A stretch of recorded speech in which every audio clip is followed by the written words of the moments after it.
Kapag sobrang stress daw ng isang tao, dun daw lumalabas lahat ng saloobin niya. So you're saying na possible po yung sinasabi ni Ate Pining na si Mami po talaga yung pwedeng nagpapatay kay Lola? Kitang-kita ko talaga sa mga mata ni Catherine kanina na malapit na siyang magduda kay Isabel.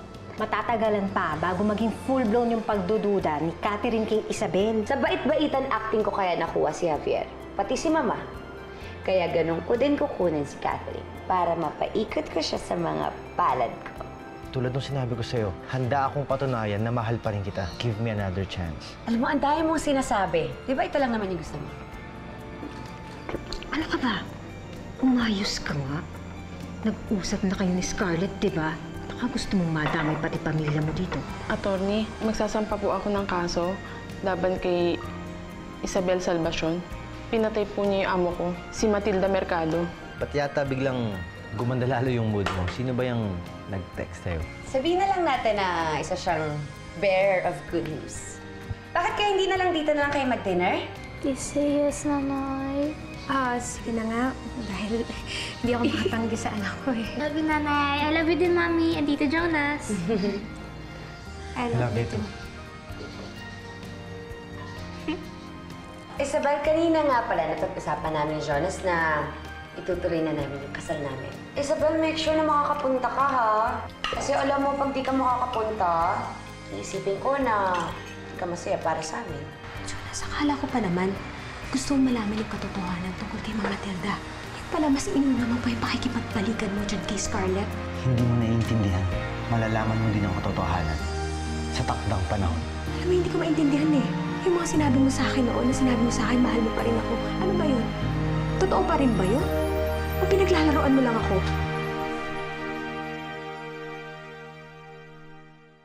Sagutin mo ko, Jonas. Ano? Totoo ba yung nararamdaman mo sa akin noon na sinabi mo sa akin, mahal mo pa rin ako? O pinaglalaroan mo lang talaga ang damdamin ko? Hindi ko alam o baka kasabot mo rin pala yan si Scarlett. Isabel, hindi pa to yung tamang panahon para ipaliwanag ko sa'yo. Pero meron kang kailangan mo. Jonas! Jonas? Oh, Jonas. Isabel. Bakit naman dito pa kayo nagkakwentuhan sa hallway? Bakit di kayo bumalik doon sa dining area? Para at least kasama naman kami ni Catherine sa usapan. Hindi. Kasi may tinatanong lang si Jonas sa akin tungkol sa real estate. Kasi may ilo-launch ako na bagong project na condotel. Ganun ba? Sa tagal niyo kasing nawala dun sa dining area, akala ko talaga nag-date na kayo. Joke! Joke lang. Hindi mo naman siguro aahasin ng boyfriend ko, Isabel, right? Hindi, Scarlett. I mean, para sa akin, okay lang na maghati tayo kay Catherine, pero parang ang pangit naman kung pati si Jonas, di ba? Oo naman. Alam mo, okay lang na maghati tayo sa anak, pero sa asawa, saka sa boyfriend, hindi maganda. Sige, pupuntahan ka na muna yung anak natin, ha? Okay. Excuse me, mabreak din ako doon.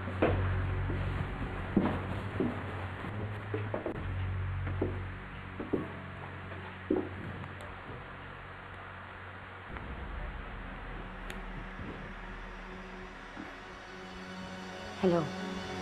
Catherine. Ano? Kamusta yung pinapaasikaso ko sa'yo? Nakausap mo na ba yung Chief of Police?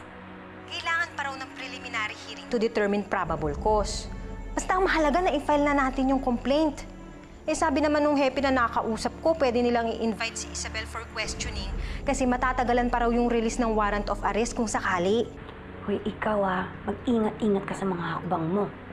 Kasi kapag pumalpa ka, ilalaglag ko kayong dalawa ni Pining. Tandaan mo, ikaw nag-advise niya sa akin. Grabe ka namang maka-pressure, Scarlett. Daig mo pa yung Supreme Court. Dahil inis na ako sa impact ng Isabel na yun. Hindi ko na kaya makapagplastikan sa kanya, kaya please lang. Gusto ko na siyang mawala sa buhay ko.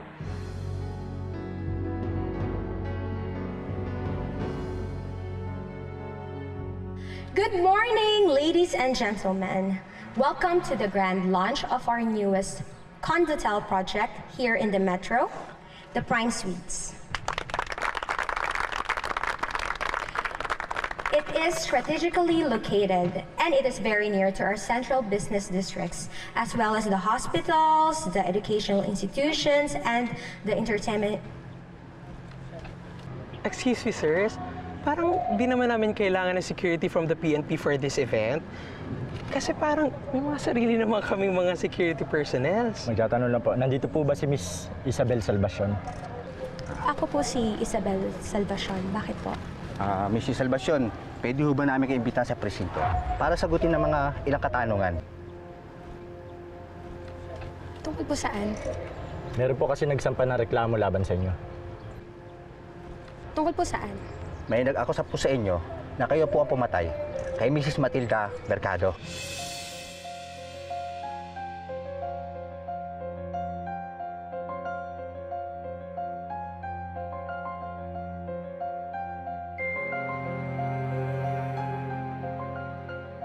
So, nakita nyo na yung mga ibang baril na binibenta ko.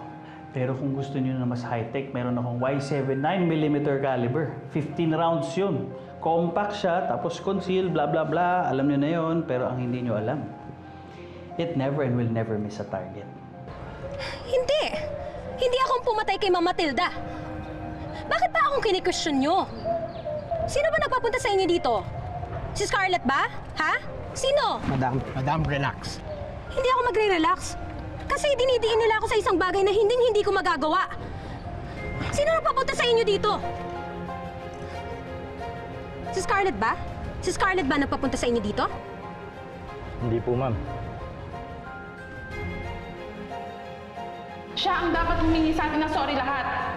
Alam ko na ikaw ang pumatay kay Ma'am Matilda. Hindi! Ikaw ang kriminal! Mamamatay tao ka! Si Pining? Si Pining ba ang nagreklamo tungkol sa akin? Ha? Huwag kayo magpaniwala doon sa babae niyo. Sinungaling yun eh. Madam. Ma'am, sumama na lang po kayo para malaman natin ang totoo. Magkatawagan mo si Benedict sa si Atty. Marlosa. Sabihin mo sasama ako sa kanila sa presinto para patanayin ko sa kanila na wala akong kasalanan. Saka pasunod mo na yung driver. Tara na. Tara na po.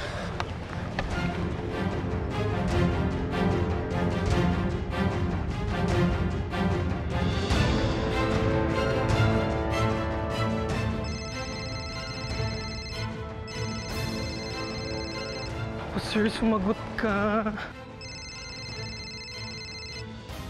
Ano ba yan?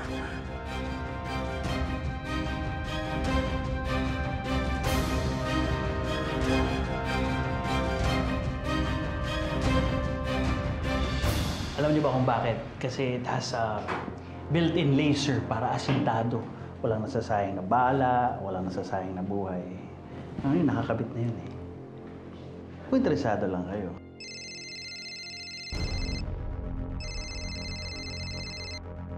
It also boasts a fingerprint detection technology. Whoever has the mark, owns it, has it. Kasi di ba minsan, ang mga pagmamayari natin, hindi dapat basta-basta na aagaw o nagagamit ng ibang tao. Parang pag-ibig, di ba? It's okay, Benedict. Sagutin mo eh, baka si Isa yan. Paparilin na kita, nasa meeting ako eh. Ay, oo, Sir Benedict, pasensya na po. Si Ma'am Isabel, sinama ng mga pulis doon sa presinto. Ano? Saan presinto?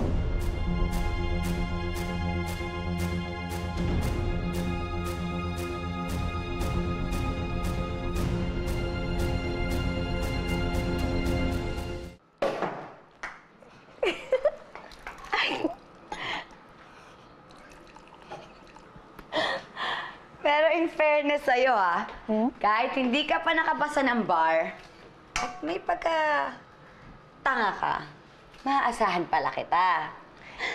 Basta may pera, ako ang iyong alila. Talaga? So, habang buhay pala kita magiging alila. Kasi alam mo, pakiramdam ko, malapit ko nang makuha ang lahat-lahat ng pera ng matanda. Toast, para sa biglaang pagkamatay ng matanda at sa mamamatay tao ng si Isabel, na malapit na makulong habang buhay. Ayan.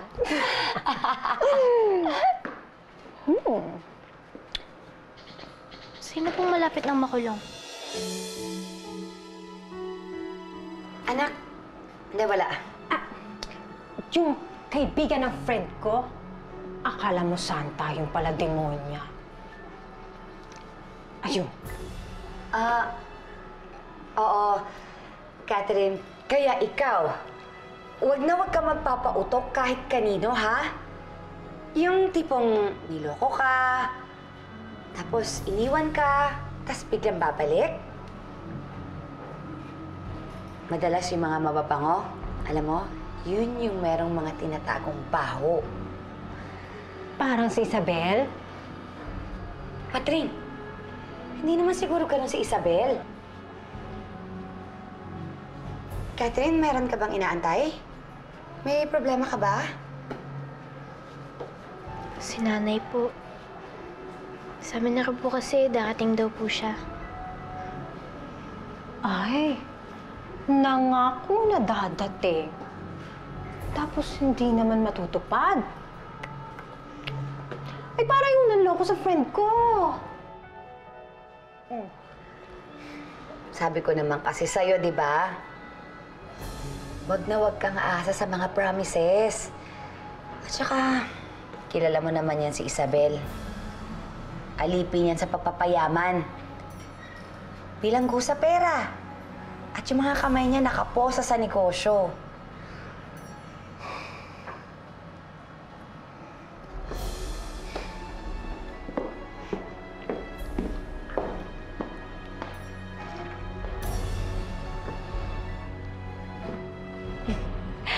Na malapit ng makulong habang buhay.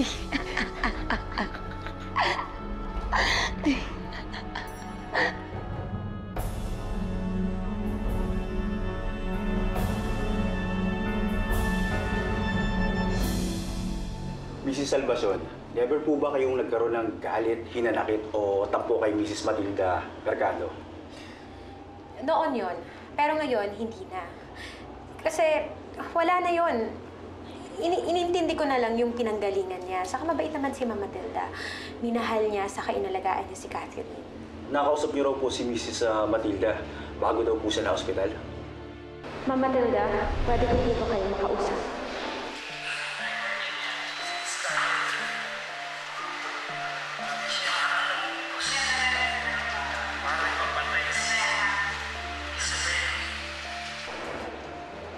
Bakit mo pa pinakikita sa akin yan? Nakarating na sa amin yung bintang mo na gusto kang ipapatay ni Scarlett. Si Scarlett po talaga ang nagpapatay sa akin. Pero pinalayo daw po niya kayo. Hindi siya naniniwala sa mga sinasabi niyo. Dahil nasa inyo pa rin po yung ivory sculpture na inaakala ni Mrs. Mercado na bibilin po ito ng ibang tao. Matagal ko nang sinuli yun ah. Para i-prove ko sa kanya nakakampi niya ako. Ano po bang point niyo dito? Isa, hindi mo kailangan sagutin ang tanong nila kung hindi mo gusto. Miss Salvacion, ayon po sa mga impormasyon po namin nakuha kay Mrs. Mercado bago po siya mamatay, pinipilit niyo daw po siya na paniwalain na si Scarlett Mercado ang hindi po tunay na ina ni Catherine. Pero hindi po siya naniniwala doon. Pinapaniwalaan po pa rin niya na mali kayo at gusto po niyang buhayin yung kidnapping case na laban sa inyo. Hindi ko alam yun. At Mrs. Salvacion, pinagbantaan niyo rin po siya na sasaktan nito kung ilalayo niya si Catherine sa inyo. My client is not obligated to answer such questions. Attorney, hindi totoo yun. Hindi ko sasaktan si Ma'am Matilda.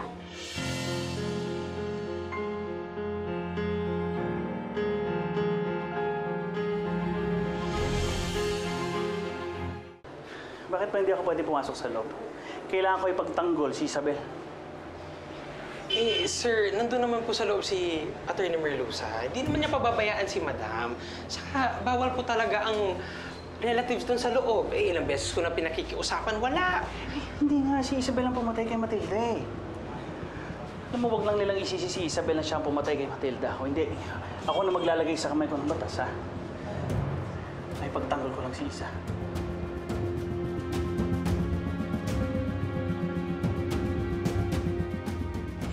ko siya pinagbantaan. Nag-iimbento yan witness nyo. Mrs. Salvacion, nasaan po ba kayo ng mga oras na sinasabi niyo na nahulog sa kama si Mrs. Mercado? Nasa lihi po na kanyang pagkamatay. Nasa reception. Sa reception? Ano pong ginagawa niyo sa reception? Excuse me po. Kayo po ata yung Philippine. Sige.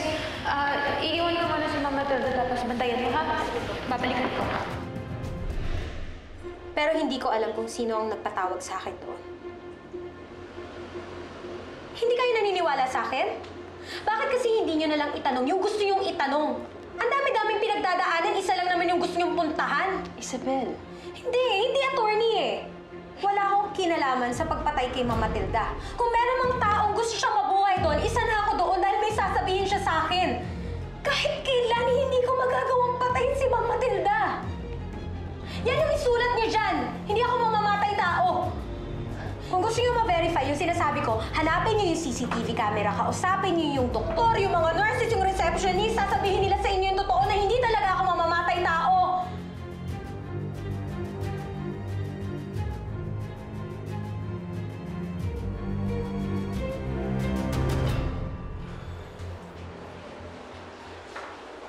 What happened? Are you okay? Attorney, what will happen next? Nothing. Sa palagay ko, hindi na matutuloy ang reklamo laban kay Isabel. Mahina ang ginamit na affidavit na pinagbasihan ng pagtatanong sa investigasyon. Puro kasinungalingan. This is the work of Scarlett. At kapag nalaman niya na hindi ka nakot, hindi ka nang titigil. Just say the word. I'll finish the job. Hindi ako kriminal, Benedict. Pero hindi rin ako santo. Isabel. Isabel! Isabel! Ano ba namang klase yung kadate ko? Bakit wala pa? Nauna pa ako sa kanya mag-prepare. Asan na kaya yun? Eh, bakit hindi mo tawagan? Ayoko nga. Baka naman isipin nun, atat na atat ako. Pero, kumusta? Okay lang ba yung suot ko? Okay na okay. Pero parang pangit yata yung earrings mo. Bakit hindi mo ginamit yung binigay niya? O sige, pakikuha nga.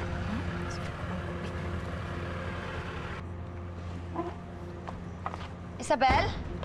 Anong ginagawa mo dito? Kahit kailan, hindi mo ko mapapakulong. Ay! Isabel! Ano ba problema? Ano ba ang problema mo? Ididiin mo talaga na ako ang pumatay kay Ma'am Matilda, ha? Eh sa atin yung dalawa, ikaw ang gusto pumatay sa kanya, napakawalang hiya mo, hayop ka! Alam mo, hindi kita naiintindihan. Nananahimik ako dito tapos nasugod ka? Kaya huwag ka magulat kung pagkamalang kang kriminal dahil dyan sa bulok mong ugali! Huwag mo akong gagawin salamin mo! Napakawalang hiya mo! Ano ba? Patahimikin mo nga ang buhay ko! Pauwi niyo na nga yan! Umuwi ka na! Buwisit ka! Isabel! Umuwi ka na! Isabel! Scarlett! Tama na nga, ano ba yung ginawa? Walang kinalaman si Scarlett. Paalisin mo na yung barubal na yan. War freak ka! Malis ka na! Yung magaling mong sinungaling mong girlfriend, sinampahan ako ng kaso sa pagpatay kay Ma'am Matilda. Ano? Sumugod ka dito dahil dyan? Wala akong sinasampang kaso sa'yo. Wala! Si Pining. Si Pining nga nagreklamo tungkol sa akin. Di ba katulong mo yon? Oo, katulong ko siya dati. Pero alam mo, sinuspindi ko siya nang dahil pinagbintangan ka niya. Tapos ano to? Ako pagbibintangan mo na inutusan ko si Pining na sampahan ka ng kaso? My God, pwede ba tigilan mo na yung kakaisip mo na lahat ng kamalasan mo, ako may kasalanan? Hindi ako naniniwala. Isabel, pwede ba? Tama na! Sinungaling! Sinungaling! Sinungaling! Sinungaling ka! Umalis ka! Sinungaling! Hindi ko hawak ang isip ni Pining. Kaya kung gusto kaya sampahan ng kaso, wala akong magagawa.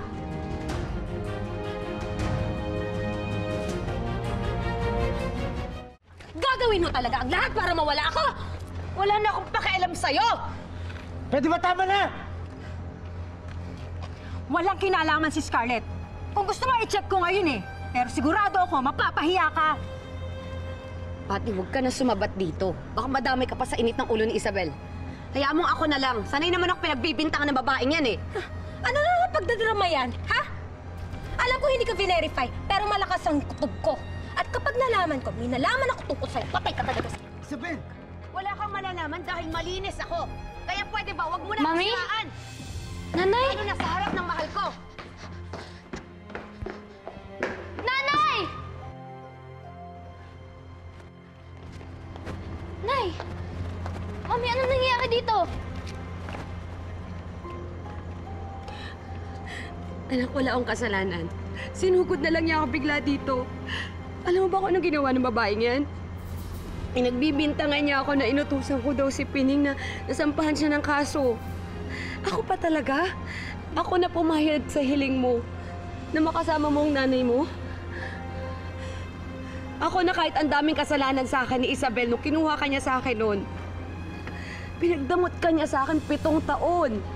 Tapos ano to, ganito lang? Ano to, Isabel? Bakit ba ayaw mo akong tigilan? Dahil gusto mo makuha si Catherine? Mas makikipaglaban ako sa'yo dahil hindi ko ibibigay sa'yo si Catherine, hindi ko ibibigay sa'yo yung anak ko. Scarlett, ano na naman drama yan?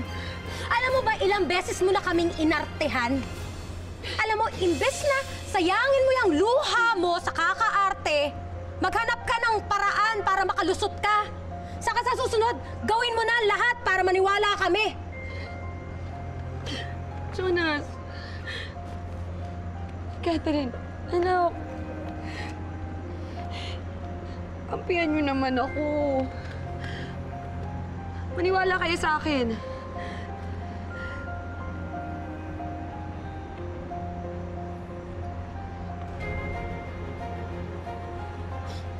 Ganon? Si Isabel pa rin? Sige, bahala kayo. Magsama-sama kayo.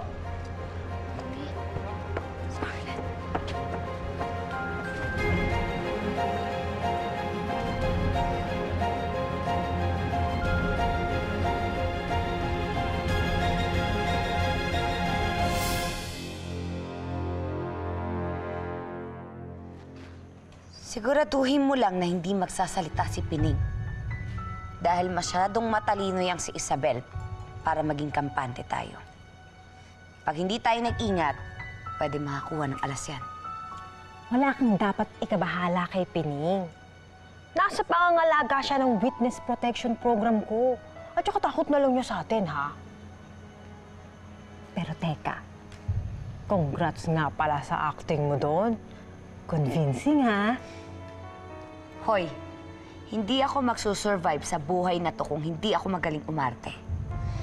Pero hindi pa rin tayo pwedeng maging kampante. Konting iyak, konting drama, makukuha ko na ang loob ni Catherine at ni Jonas.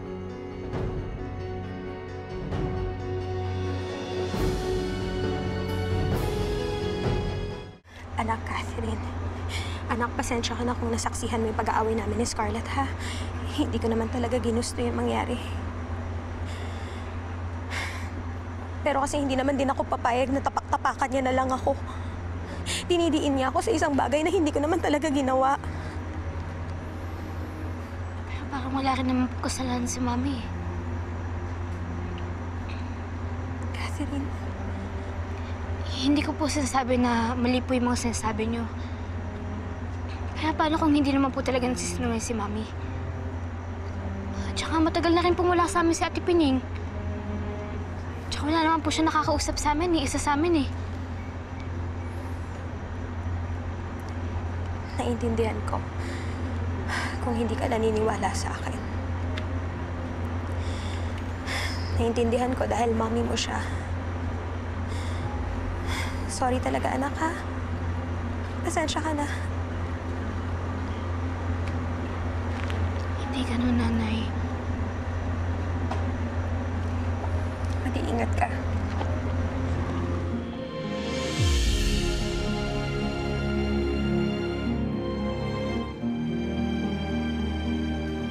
Bakit ka ba pumunta dito, ha? Ano bang gusto mo? Isabel, please. Teka lang. Alam ko mali ako. Hindi na ako nakapag-isip ng maayos kanina. Umalis ka na dito. Kapag nalaman to ni Benedict, malamang gulo to. Wala akong pakialam. Ang gusto ko lang naman din, yung totoo. Pwede ba umalis ka na dahil siya ang pinili mo? Isabel, ikaw ang pinili ko.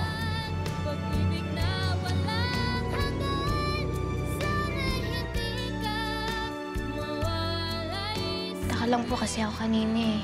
Kung bakit po kayo pinagbibintangan ni Nanay. Sabi niya po, kayo daw po yung nabutis kay Ate Pining. Alam ko naman na gusto mo si Isabel. At kahit anong gawin ko, mas dapat yung loob mo sa kanya. Huwag mo na nga isipin yung nangyari kanina. Walang maniniwala sa pagbibintang ni Isabel. Eh bakit parang mas kinakampihan mo siya? Pwede sana, huwag ka nang sumimangot dyan. Dahil alam ko naman kung paano mawawala yung pulis mo. Sandali lang. Mag-aayos lang ako. Ha?